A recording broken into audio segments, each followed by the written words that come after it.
জ্বালানি মালামাল আনার যে ব্যাপকতা এটা সাধারণত বর্ষার সময় যখন ঝুম বৃষ্টি নামে সেই সময়টাকে কাজে লাগিয়ে বিজিবির টহল দলের চোখ ফাঁকি দিয়ে অনেক সময় চোরাচালানি দল চোরা কারবারিরা চেষ্টা করে যে শূন্যরেখা অতিক্রম করে আপনার ভারতের বা আমাদের পার্শ্ববর্তী দেশের সীমান্তে প্রবেশ করার।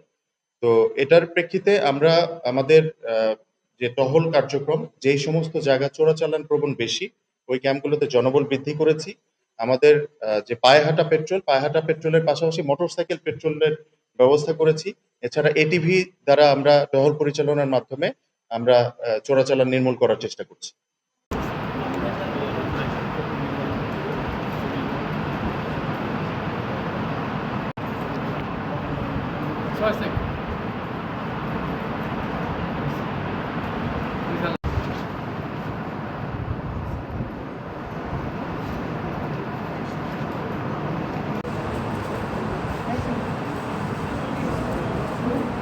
কোনো কোনো ক্ষেত্রে কিছু স্বার্থান্বেষী মহল তাদেরকে ইউটিলাইজ করে এই চোরাচালানি কাজে নিয়োগ করছে।